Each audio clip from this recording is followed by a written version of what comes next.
সুদের বিষয়ে বলবেন, সুদ খেলে আবাদত কবুল হবে কিনা।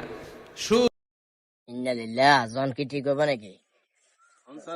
যাই কোন রকম কথাবার্তা বলি। সালামু আলাইকুম। আপনি আর আপনার পরিচয় দেওয়া লাগতো না, আপনি আরে কিছু করা লাগতো না। আমি জানি আপনি হচ্ছেন স্যারের স্যার। স্যার বিশ্বাস করবেন কিনা জানি না, কত কষ্ট করে দুধ বেশি ডিম বেশি এখন জমাইছি আর খেলছে। এবার আইলে অন্তত পক্ষে স্যারের কোনোভাবে আটকাইতেন না, কারণ রোজার মাস। রোজার মাসে মানুষ ব্যাংকে তো কষ্ট করে, আইয়ে তো মানুষ স্যার আটটে এখন হিন্দি কোনান দিয়ে আসি গেছে। এতক্ষণ ধরে হাঁটে এখন তো আইয়ের একজনের চোখ হইলে দুবা, তিনজনের চোখ হইলে চোখা। আপনারা সেখানে কষ্ট করে হাঁটতে এখন স্যার না তো ভাই। আচ্ছা দাঁড়ান দাঁড়ান, আমি কথা বলি। একটু স্যার আগে বালা করে তো আই যান।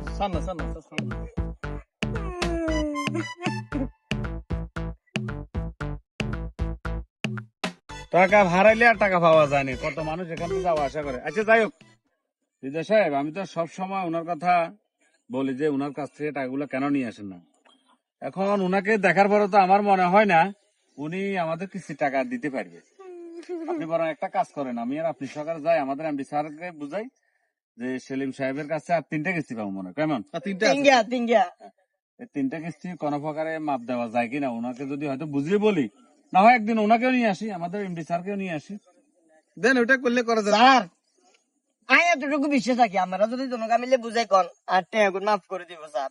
আচ্ছা, ঠিক আপনারা আছে। আরেক কথা দেন, বলে টেয়া মাফ করে দিছি। কত সাল না, আমি তো এখানে সিদ্ধান্ত নিতে পারবো না, কারণ আমাদের বড় স্যার আছে, আমার উপরে স্যার আছে, এর উপরে আমার উপরে আরো একটা স্যার আছে, উনার উপরে ডাইরেক্ট ঢাকা যিনি আছে উনি কথা কিছু বুঝছেন। আমি উনাকে বুঝিয়ে বলবো যে সেলিম সাহেবের কাছে যে কিস্তি টাকাটা পাই, আপনার কিস্তি স্যারকে ডাকাও আছে কেন? ডাকও আছে, হ্যাঁ হেড অফিসে আছে। এখন মাপ দেওয়া যায় কিনা এটা আমরা দেখি, কি কো? কথাবার্তা বলি, দেখা যাবে। হ্যাঁ এখন স্যার আগের কথা বালা দেখছেন না, আমরা তো সবসময় আরো দোষারোপ করুন। কিনলে হেতুন কিস্তিতে উদ্যোগ করলো যেতে আমার না, আজকে তো আমরা খুব মনে হয়েছে হেজেটে আজে গেছে। আসলে এটা তো স্বরং আমি নিজে না আসলে বুঝতে পারতাম না, উনি তো খুব অসহায় মানুষ, দেখতে বোঝা যাইতেছে উনি টাকা এখন স্যার আপনি যেটা করছেন তাহলে ওইটাই করি, আমরা এমডি স্যারের সাথে কথা বলি নাকি? আচ্ছা ঠিক আছে। ঠিক আছে সেলিম সাহেব, তাহলে যাই। আল্লাহ ভরসা, আল্লাহ ভরসা। আচ্ছা ঠিক আছে, যেহেতু আজকে চা চলে এসছে, একটা না একটা সিদ্ধান্ত হয়ে যাবে, আপনার কোনো টেনশন নেই। ঠিক আছে ঠিক আছে। পারিকা স্যার গো সামনে যে কিছু কই না তোর আর ধর্ম শালার পর শালা গলা আইছে। স্কুলে থাকতে স্যারের কতবার কট দিলাম, কতবার স্কুল চুরি করলাম, আর লগে আইসো শালা কি করবে না কেন?